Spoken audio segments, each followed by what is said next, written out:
président en exercice du comité parlementaire pour un Iran démocratique.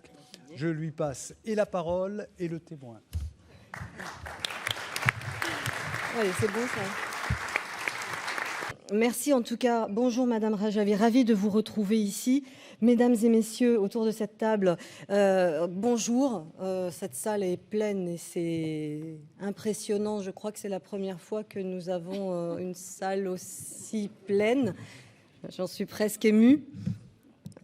Et donc aujourd'hui, en tant que présidente du CPID, donc du comité parlementaire pour un Iran démocratique, donc une instance qui a été créée il y a plus de 15 ans par des parlementaires qui ont été moins sensibilisés, plutôt sensibles, on va dire, à la cause iranienne et à l'époque à un combat qu'ils ont mené qui était de faire que l'OMPI ne soit plus reconnu. Je pense que ça a été le premier combat et de le rappeler, que l'OMPI ne soit plus reconnu comme une organisation terroriste. Et presque au lendemain d'une attaque terroriste pour le coup en Israël, il me semble aujourd'hui encore plus important de rappeler la différence en effet entre une organisation terroriste et une autre qui ne l'est pas, entre une organisation qui fait de la résistance face à un régime théocratique et dictatorial et des puissances qui s'affrontent justement pour que les peuples puissent vivre en paix. Et donc, j'adresse ici quelques mots, en effet, au peuple israélien, mais aussi au peuple palestinien, qui aujourd'hui subissent justement les affres d'une attaque terroriste. Donc, au lendemain de cette journée internationale contre la peine de mort, il m'a paru essentiel de rappeler que nous commémorons malheureusement aussi, aujourd'hui, l'exécution de plus de 550 personnes en Iran depuis janvier 2023. Commémoration aussi malheureuse de la mort de la jeune Mahsa Amini qui a provoqué un soulèvement devenu historique en Iran. Depuis ce début de ce soulèvement, il faut quand même rappeler qu'il y a plus de 250 personnes, dont 60 jeunes enfants et adolescents qui ont perdu la vie dans les rues iraniennes sous les balles des forces répressives du régime de Téhéran. Ces événements tragiques soulignent une fois de plus le caractère cruel, misogyne et irréformable du régime des mollahs en Iran qui exhorte et qui exporte une cruauté au-delà de ses frontières.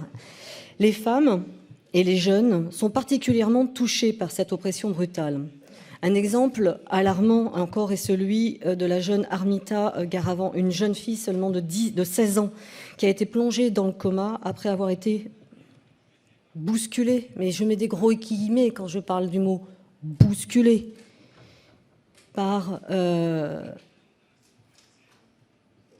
des suspects qui d'ailleurs aujourd'hui n'ont jamais été interpellés. Je pense aussi à toutes ces lycéennes qui ont été gazées dans leur établissement scolaire alors qu'elles étaient venues simplement étudier et qui se sont retrouvées pour certaines hospitalisées. Ces pratiques barbares qui sont juste là pour intimider un peuple entier, nous ne cesserons jamais de dire que c'est intolérable et que nous devons collectivement les dénoncer et être la voix justement de ces Iraniennes et de ces Iraniens pour que, au-delà des frontières, ce qui se passe dans ce pays soit su, ne soit jamais tu. Et c'est notre manière d'aider le peuple iranien à combattre une tyrannie. Il est clair que le peuple iranien mérite de vivre dignement dans un pays démocratique. C'est pourquoi notre comité parlementaire pour un Iran démocratique se félicite d'avoir initié une déclaration soutenant le peuple iranien dans sa lutte pour une république laïque et démocratique. Cette déclaration a été signée par 296 députés et sénateurs de différentes sensibilités politiques, ce qui montre... Vous pouvez...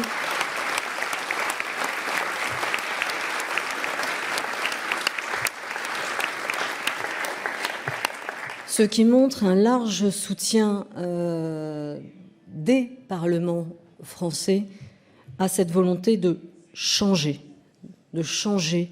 j'ose même pas utiliser le mot gouvernement, mais en tout cas, il faut que cela change pour les Iraniens.